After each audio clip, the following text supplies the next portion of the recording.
Seperti apa rasanya ketika menyimpan sebuah rahasia besar, tetapi karena beberapa alasan kita tidak bisa mengatakannya kepada orang terdekat? Terlebih jika rahasia tersebut menyangkut nyawa orang lain. Seolah rasa bersalah akan selalu membayangi hingga menjelang ajal menjemput, beberapa orang memilih membuka rahasia gelap mereka untuk mengurangi perasaan bersalah agar dapat beristirahat dengan tenang selama-lamanya. Sementara ada pula yang menganggap dirinya akan meninggal setelah membuat pengakuan mengejutkan.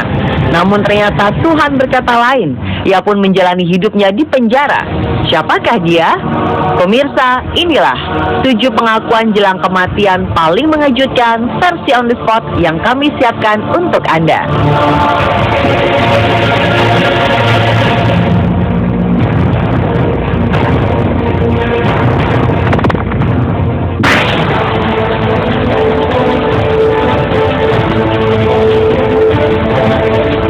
Beberapa tahun silam, tepatnya 1947, di wilayah Roswell, New Mexico, sebuah pesawat UFO diduga jatuh lengkap dengan 3 jasad makhluk yang diyakini alien.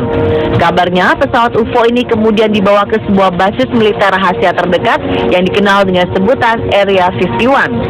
Peristiwa ini hingga sekarang tidak pernah diakui secara terbuka oleh pemerintah Amerika Serikat hingga melahirkan berbagai macam teori konspirasi. Adalah Walter Haut, seorang letnan yang bertugas sebagai Public Information Center di basis militer tersebut, menulis sebuah surat wasiat yang mengguncangkan dunia sebelum ia meninggal dunia pada 15 Desember 2005. Di hadapan pengacara, ia menulis pengakuan bahwa sesungguhnya di tahun 1947 memang ada sebuah pesawat UFO jatuh seperti yang dilihat banyak saksi mata. Serpihan pesawat dan beberapa jasad makhluk asing ini disimpan militer Amerika Serikat di sebuah hanggar. Sebelum surat wasiat ini disebarkan ke publik, atasan Walter Haut memaksanya untuk mengatakan kepada media bahwa benda yang jatuh itu adalah sebuah balon udara. Meski pengakuan ini sangat mengejutkan, keberadaan makhluk luar angkasa atau alien dan UFO masih menjadi misteri.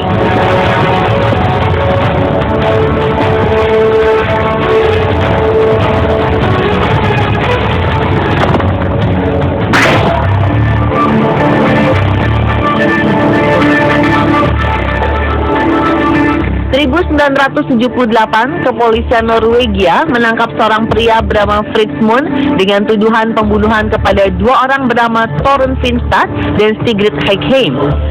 Torunn Finstad dinyatakan hilang pada 4 Oktober 1977 dan ditemukan dalam keadaan sudah tidak bernyawa pada 6 Oktober 1977. Moon dijatuhi hukuman 20 tahun kurungan penjara pada 29 Mei 1978.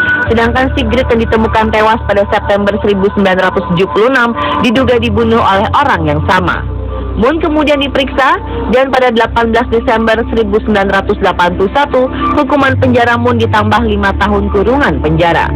Meskipun tidak ada bukti fisik dan saksi yang menguatkan, pengadilan tidak menerima segala usaha pengacara Moon untuk membebaskannya karena dianggap tak bersalah. Titik terang kasus ini baru terlihat ketika seorang pria bernama Thor Hepso mengaku sebagai dalang atas pembunuhan Torunn dan Sigrid pada 2005. Lebih dari 30 tahun, Thor Hepso menyimpan rahasia. Di depan para perawat, ia mengakui seluruh perbuatannya sebelum akhirnya meninggal dunia. Ironisnya, Moon juga meninggal dunia sebelum namanya sempat dibersihkan dari segala dakwaan. Kasus ini dianggap sebagai salah tangkap paling memalukan dalam sejarah hukum di Norwegia.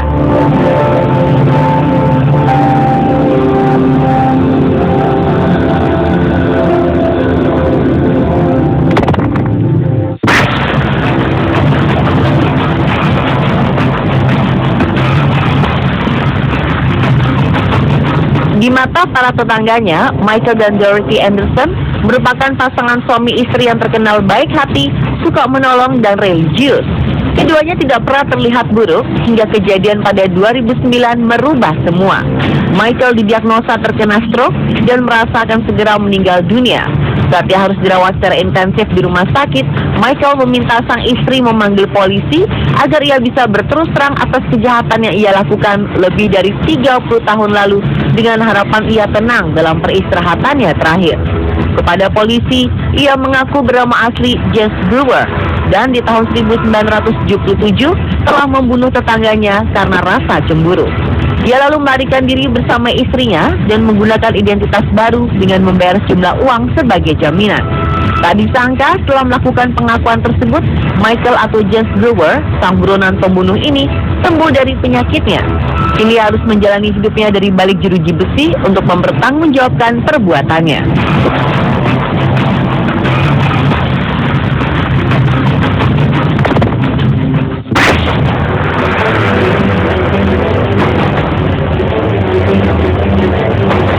Dua bulan sebelum kematiannya karena penyakit gagal ginjal dan serangan jantung, Dan Crawford mengakui pembunuhannya terhadap dua orang pegawai toko yang juga temannya sendiri.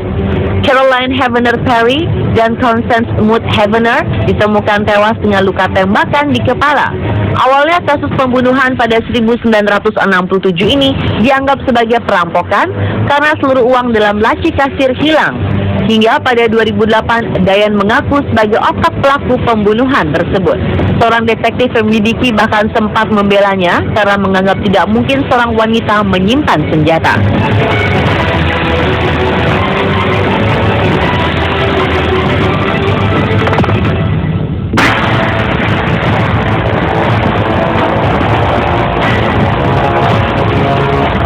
Tahun 2014, Indonesia sempat dihebohkan oleh kasus pelecehan seksual terhadap anak di bawah umur di sebuah sekolah swasta ternama Jakarta.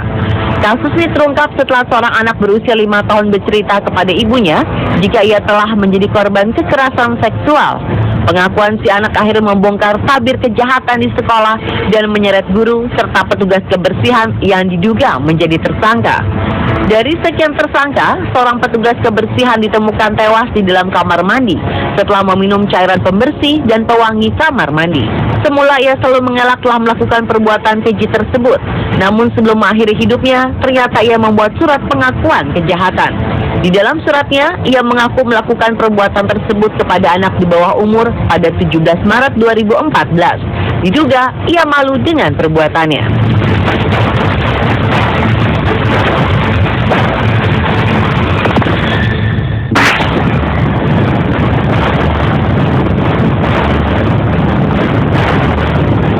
Penyanyi Freddie Mercury dikenal sebagai vokalis dari grup band terkenal Queen. Grup musik asal London ini berhasil membuat musik rock berjaya dengan karya-karya emas mereka seperti album Sheer Heart Attack dan A Night at the Opera. Pada 2004, rakyat Inggris memilih album tersebut sebagai album terbaik ke-13 sepanjang masa. Seiring dengan kejayaannya, musisi yang dikenal flamboyan ini pernah dikabarkan sebagai seorang yang memiliki orientasi seksual menyimpang hingga ia dikabarkan menderita penyakit mematikan yang belum ditemukan obatnya, HIV/AIDS. Mercury sempat membantah berita tersebut sebelum akhirnya ia muncul ke hadapan publik dengan kondisi tubuh yang lebih kurus dari biasanya. Mercury kemudian menjalani hidupnya di kediaman di Kensington bersama sang mantan istri Mary Austin. Kondisi Mercury yang semakin memburuk dari waktu ke waktu membuatnya memanggil Jim Beach yang kala itu menjadi manajer Queen untuk mendengarkan pengakuannya. Mercury mengungkapkan, "Aku ingin mengatakan bila aku sudah terjangkit HIV dan terjangkit penyakit AIDS." Sang vokalis merasa perlu menjaga informasi pribadi tersebut untuk melindungi privasi orang-orang di sekitarnya. Hingga tiba waktunya bagi teman-teman dan para penggemarnya di seluruh dunia untuk mengetahui kebenarannya. Ia berharap setiap orang bisa bergabung bersamanya untuk memerangi penyakit yang mengerikan ini. Tepat 24 jam setelah pengakuannya, Freddie Mercury meninggal dunia pada 24 November 1991.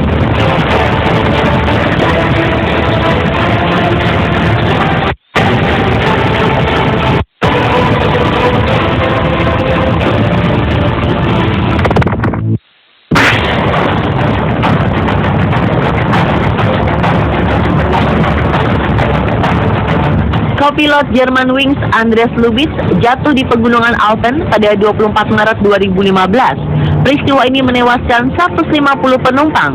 Saat itu Lubitz sengaja mengunci kapten pesawat di luar kokpit agar bisa mengendalikan pesawat seorang diri. Mantan kekasih Lubitz yang tidak mau disebutkan namanya akhirnya buka suara terkait tragedi naas tersebut, yang menceritakan bahwa Lubitz kerap terbangun dari tidur sambil berteriak, "Kita akan jatuh." Ia juga mengatakan bahwa Lubitz telah membuat rencana untuk aksinya itu sejak 2014. Lubitz mengaku pada dirinya bahwa suatu hari akan melakukan sesuatu yang dapat mengubah sistem dan semua orang akan mengingat namanya. Polisi langsung melakukan penyidikan ke tempat tinggal Lubitz dan sebuah komputer di rumahnya menunjukkan bahwa Lubitz sempat melakukan pencarian di internet soal cara-cara bunuh diri. Petugas juga menemukan surat dokter yang menyarankan Lubitz untuk sementara tidak menerbangkan pesawat karena penyakit depresi yang dialaminya. Dan pemirsa, itulah 7 pengakuan jelang kematian paling mengejutkan versi On The Spot.